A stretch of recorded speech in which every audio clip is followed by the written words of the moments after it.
हरे कृष्णा कृष्णा कृष्णा हरे हरे, हरे रामा रामा रामा हरे हरे। होली और महाशिवरात्रि के बीच में पड़ने वाली फाल्गुन शुक्ल एकादशी को आंवला एकादशी, आमल की एकादशी और रंग भरी एकादशी भी कहते हैं। इस दिन भगवान विष्णु की पूजा का विशेष महत्व होता है। आंवला की एकादशी पर आंवले की पेड़ की पूजा और उसका इस्तेमाल खास तरीके से किया जाता है। यह व्रत उत्तम स्वास्थ्य, सौभाग्य के लिए भी माना जाता है और इसी दिन मंदिर में आंवले के पेड़ की भी शुभता मानी गई है। मान्यता है कि आंवले के वृक्ष की पूजा और उसका सेवन करने से अच्छा स्वास्थ्य और भाग्य मिलता है। वहीं रंग भरी एकादशी के नाम से भी इस एकादशी को इसलिए जानते हैं क्योंकि इसी दिन पहली बार भगवान शिव माता पार्वती को गौना कराकर अपनी प्रिय नगरी काशी में लौटे थे। तब भक्तों ने खूब धूमधाम से रंग गुलाल उड़ाकर उनका स्वागत किया था। काशी में आज के दिन भी बाबा विश्वनाथ जी का विशेष श्रृंगार किया जाता है। इसीलिए इस एकादशी पर भगवान शिव, माता पार्वती और भगवान विष्णु के साथ माता लक्ष्मी जी का विधि विधान से पूजन करना चाहिए।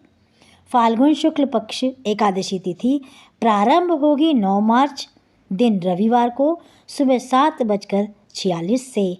एकादशी की तिथि समाप्त होगी 10 मार्च सोमवार को सुबह 7:04 पर। अब ऐसे में रविवार के दिन क्योंकि दशमी तिथि भी है, इसलिए एकादशी भी लग रही है और एकादशी तिथि भी लग रही है। तो अगर बात करें कि किस तिथि में व्रत रखना सही होगा, तो जब भी एकादशी की तिथि 2 दिन की होती है तो दूसरे दिन एकादशी का व्रत रखना ज़्यादा शुभ माना गया है। एकादशी का व्रत ज़्यादा शुभ माना गया है, इसीलिए इस बार 10 मार्च सोमवार के दिन ही आमल की एकादशी का व्रत होगा और एक दिन पहले यानी रविवार के दिन दशमी तिथि के नियमों का पालन किया जाएगा।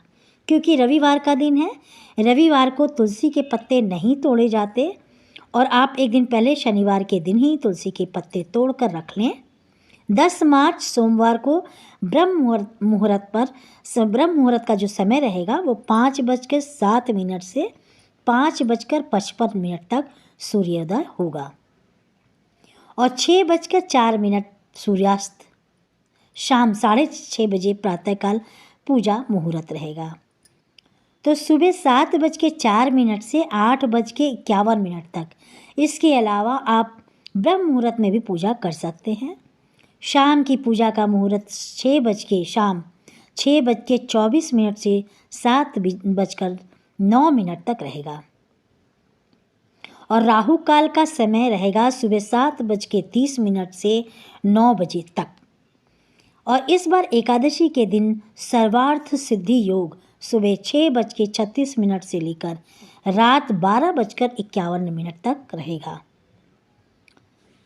शोभन योग सुबह से लेकर दोपहर तक 1:05 तक रहेगा।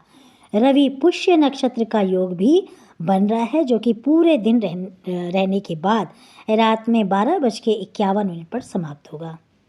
भद्रा इस बार सुबह 6:36 से 7:04 तक रहेगी। कुल अवधि भद्रा की होगी 68 मिनट और इस बार भद्रा का वास रहने वाला है मृत्युलोक में। मृत्युलोक में भद्रा रहने पर यह पृथ्वी लोक के लोगों के लिए अशुभ होती है, लेकिन भद्रा के समय आप पूजा कर सकते हैं। अगर कोई शुभ काम करना चाहते हो तो भद्रा काल समाप्त होने का आपको इंतज़ार करना चाहिए। द्वादशी तिथि प्रारंभ होगी 10 मार्च सोमवार को सुबह 7:04 और इसी के साथ हरिवासर का भी समय शुरू हो जाएगा और द्वादशी तिथि समाप्त होगी 11 मार्च मंगलवार को सुबह 8:01 पर और द्वादशी तिथि यानी 11 मार्च मंगलवार को सूर्योदय होगा सुबह 6:04 पर और सूर्यास्त होगा शाम 6:30 बजे। पर ब्रह्म मुहूर्त सुबह 5:06 से 5:54 तक रहेगा। प्रातःकाल पूजा का मुहूर्त सुबह 5:02 से लेकर 6:35 तक अभिजीत मुहूर्त दोपहर में 12:01 से 1 बजे तक रहेगा और राहु काल रहेगा दोपहर 3 से 4:30 बजे तक। हरिवासर का समय 10 मार्च सोमवार को यानी एकादशी व्रत वाले दिन ही दोपहर 1 बजे तक समाप्त होगा। तो हरिवासर समय जब तक रहता है तब तक व्रत नहीं खोलना चाहिए। लेकिन बहुत से लोग इस बार भी जानकारी के अभाव में हो सकता है कि रविवार के दिन एकादशी का व्रत रखें। अगर आपने एकादशी का व्रत रविवार के दिन रखा है तो ऐसे में आप सोमवार को दोपहर 1 से 3 बजे तक के बीच में ही पारण कर सकते हैं। सुबह के समय पारण नहीं किया जाएगा और आमल की एकादशी का व्रत खोला जाएगा 11 मार्च मंगलवार को सुबह 6:04 से 8:01 के बीच में। ध्यान रखिएगा 8:01 के बाद से द्वादशी तिथि समाप्त हो रही है, इसलिए आपको द्वादशी तिथि के अंदर ही ये व्रत खोल लेना चाहिए। धन्यवाद।